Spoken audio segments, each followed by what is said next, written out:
Hey guys, and welcome back to another video. In this video I'll be doing the BBL SuperCoach round 7 preview, or review I should say, and round 8 preview, going through the trades that I'll be doing, as I had an absolute horror round finishing on a 557 ranked. Now 2,160, dropped 600 odd spots in the top 4% still, with just a lot of chaos that round. I didn't win any of my leagues or anything, so yeah, it is what it is. I'm just checking at the moment with the where is it going to be, the Podmasters versus Public or something, that you're going to get anything. Is it loading or anything? Let's just see. Where is, yeah, a lot of people had pretty bad rounds in general and dropped quite a few. I know Diabolical went from, he went from 33rd to 175 and pretty much cooked his season. We do have the number 2 and 3 in the Podmasters, which is versus Public, which is good to see.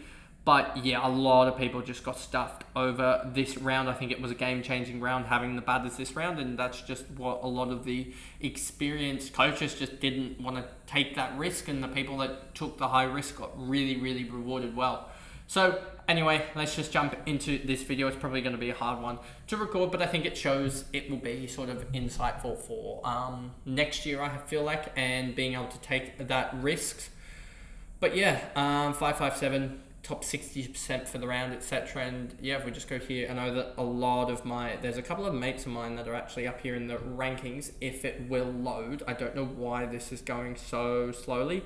I know that Nathan's up there as well. He's doing really, really well and is in almost with a chance to win it, even though the guy Tyler is out in front by 70 points on number 2, and is a good sort of 400 points in front of Nath. So yeah, I think that there's he's doing his job there, and he's leading a line for the content creators at the moment, because we're having a tough time. I would say a lot of us are struggling out there, just due to, I think, the fundamentals are changing a little bit. I think the Adelaide Oval isn't helping our cause, as it's becoming a flat track. But anyway, here's what happened. If we just go to Josh Philippi here and show you that I did cover for the rain in that, and I spelled his name wrong, and he ended up going a 39, so I lost 6 points there, but I had to cover for the rain just because of the way the round is, and my computer is running so slowly at the moment. Lockie Shaw was the DMP keeper over there, obviously didn't want to loop it or whatever. Why is this going so unbelievably slow? And then you have Will Sutherland, 48. He just failed with the bat and ball, pretty much. I mean, 48 isn't the worst, but he's been pretty good this year. Michael Neesup, that's like 56 points that I said basically was about 10 centimeters away, and that's just the volatility of SuperCoach. If he gets that 56 points and I get another 110 points, let's just look at the rankings here. Another 110 points would put me at a total of 5,700, let's just say. 5,700. And 5,700 puts me at the point of, if I just scroll down even further, it's going to take a little while. But anyway, if I scroll down, I think it would be still in the top 1,000. It would probably hold rank roughly. You can see 1,400 would pretty much be the marker that I was at, if not even upwards of like 1,970. So yeah, that's just the difference with a good captaincy. If I'd had anyone basically that done well, my highest score I think was actually on the bench here, and yeah, there was about 170 points that I burned in the Perth game versus Sixers. That game just killed off the season pretty much, and then the following game after that to have Nisa and Johnson both blank with the ball was quite surprising, I would say. So yeah, that kind of sucked as well. But yeah, I was pretty much set up that if it rained out, the actual game against the Sixers and Scorchers, if that rained out, I was probably 800 or so ranked, but it didn't rain out and it just flipped completely against me, and that's what caused all the chaos. But at least I got the Sean Abbott versus Jai Richardson sort of debate right in terms of that as well, point scoring, but then also Jai Richardson, injury prone, is out for the season now, going for shoulder surgery because the Perth Scorchers are pretty much cooked. Tom Curran didn't play. We heard all the news that in the last week or two that he was gearing up for the Renegades game and then just wasn't ready somehow. There was no update basically for the last about 3 or 4 days, and then they drop the squad news and he isn't there. So I was pretty disappointed in that. I think it just shows how amateur the league is in itself, that there's no injury update list. We also didn't know, and this is a testament to it, how long Tanvir Sangha's injury was going to go for. And now we thought he's out for the year almost, the season almost at that point, because it sounds as though we haven't heard any news. And then suddenly he just pops up back in the squad and we expect him to play next week, the game tonight. We just have no, and this is something the BBL really needs to work on, is an injury list, because no one knows when these guys are returning, etc.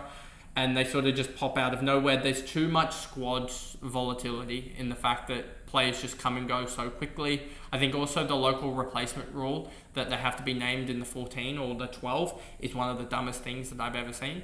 As well as the fact that you can only have, 2 or 3 international players playing in the same game. I feel like that needs to be 4 or 5, because no one really wants to see Sam Harper or Tom Rogers run around.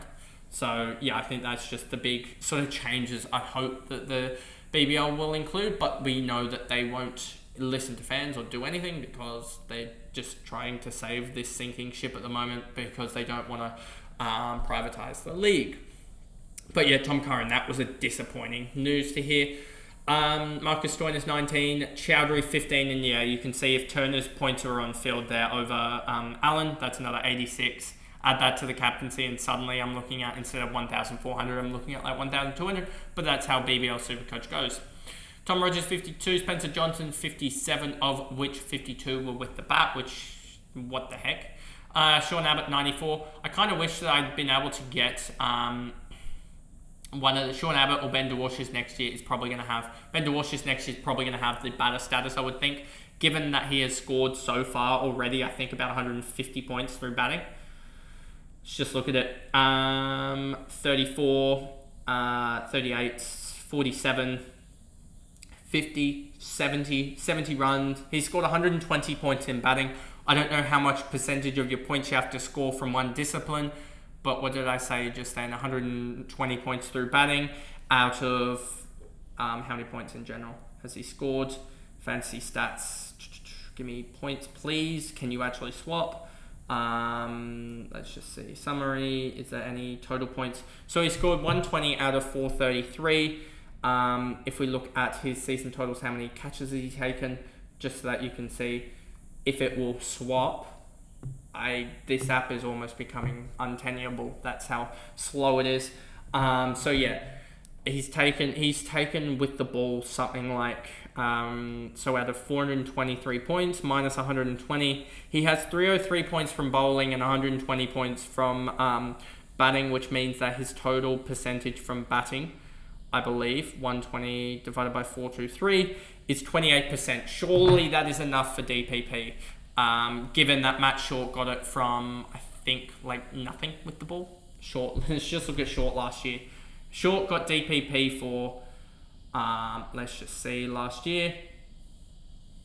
How many points bowling wise did he get? He got DPP for, 80, 123, 183 points from with the ball in hand out of 900 or something. So maybe he needs to get over the 150 mark in bowling to get from batting. Does Ben DeWash's to get the bowling nod? To get the batting nod. But even, Chris Jordan didn't get it. But even Chris Green got it last year, and I just want to check his stats as well quickly. I know I'm going on a sideline here, but I just want to check how many did he get. He actually got a good solid, 120, 160. So maybe it is 150 points that you need from. But then again, Chowdhury got it as well last year, and I wonder how many points he got from the bowling side of things. He got 138. He actually got a fair chunk of it. Stoinis as well. I don't think he was bowling last year. So it really comes down to sort of anything really. He got only 45. So maybe, I don't know exactly what it is. Maybe it's something like 15% of your points or 20% of your total points have to come from the discipline to get DPP. But we'll just wait and see, I guess, with that, because it'll definitely be an interesting conundrum or just thought process to see if he can get the DPP. Because next year, if DeWashis gets the DPP, he's going in the batter section, no questions asked about that pretty much from the word go. Just because if you can get DeWashis in the batter section, it makes it so much easier. So that might be a luck that we get next year. But anyway, moving on. Chowdhury 55 made 29, got a wicket because of the Nathan Ellis head bump, which is then also going to be looked at in terms of health and safety protocol with Hobart, because that shouldn't have happened. I don't think there needs to be a 4 metre boundary from the Toblerone to a hard wall, and that was about 2. So that's in trouble. Finn Allen just didn't get to 20. Ashton Turner saved a lot of cash and is now almost a hold just because he's a guy that could easily string it together at NG Stadium tonight against Sydney Thunder, especially because I expect it to be an absolute turner. Given the rain and how that works genuinely with that pitch, it can just turn into a turning absolute turner, pun intended. But yeah, moving on. Abbott, yeah, we talked about him. Jordan, we talked about, didn't really talk about him, but yeah, he did his job, basically, simply as that. I would have liked to have seen him get to 20. Tim David, you could have helped him out, helped the brother out and get him to 20 to get that extra 25 points. It's what it is. Dewasher's got the batting points and chipped in with 1 for Wes Agar. He sucks and is now out of the squad. And anyway, on to the trades. I'm pretty sure it was this, and this. And that gives me 425k. Bring me here. Bring me Steve Smith. And then at the moment, I think it's this, but I could be wrong. Bring me that as well. That's what I need there. There we go. That's the trades at the moment, but it has a lot of flexibility in the sake of not you, and then Stoinis can go down there or something. There we go. 990. I don't know how that changed so much. How did Wakeham change it by like 200 points? Because if you go back here, oh, sorry, that changed it by 1 point. I was going to say something must have flipped that it got it up to, because it was saying 802. But anyway, we move on. That is the team at the moment. It has the ability to change Smith to short. I'm going to take that risk most likely, just because. And because I just want to see the Sixers win it. And also they're playing at Adelaide Oval, which is known to be a batting paradise. Wakeham, I'm also trying to find news on Colin Munro as well, just because that could be a cheeky pod. Colin Munro's 40k or whatever. That could just be a cheeky, just if he is fit, because you know what, it could just work.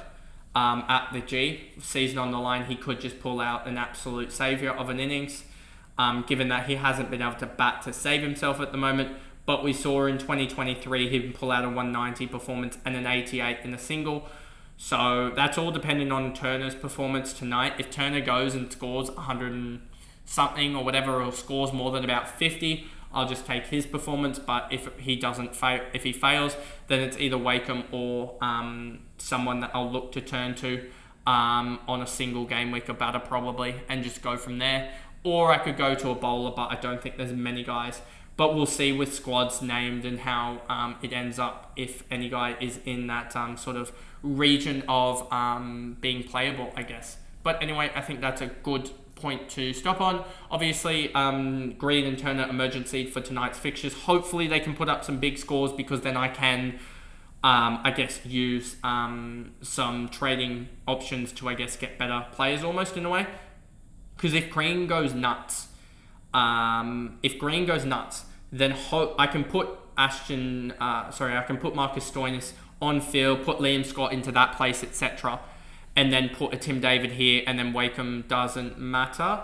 Wakeham can go to that space, and then Tim David can go here. Marcus Stoinis goes then. I'll do it. I'll show you this, what I mean. So say Chris Green goes mad, then I can do this. Sorry, 1 second. Do that, and then Marcus Stoinis comes on, etc. And then we'll just put Spencer Johnson in that position, etc. Enough said.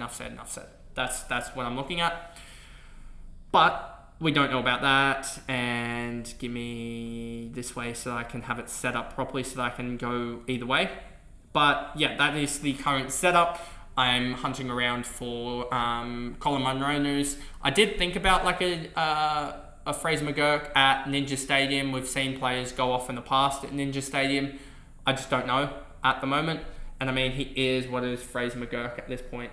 Fraser McGurk, because I did talk him up. He is 50k, so there is a potential for that as well. Where does he play in round 9? He plays at Marvel Stadium against the Brisbane Heat. That's a tough-ish bowling lineup, but I mean, they aren't bowling the best anyway.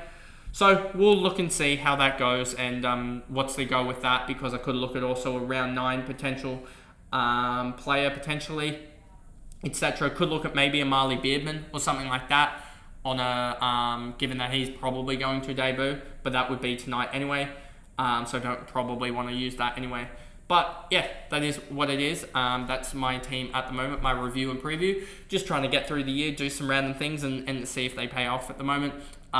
Tim David, my VC at the moment, I think. Yeah, probably going to be my VC. No. I'll probably go Jordan, given the batting depth at the Hobart Hurricanes, them having only Jordan's batting 7 or 6 at the moment with how it looks. And 7 usually he could easily get a 20 and then gets his 4 overs and take a wicket or so with there. So probably Jordan VC and then into maybe even a Smith or Nessa captaincy if that fails. But it is what it is. If you guys enjoyed that video, remember to like and subscribe, turn the notification bell on so you know when I upload. For those listening on Spotify, give me a follow over there and you'll know when I upload, and I'll see you guys in the next video. Bye guys.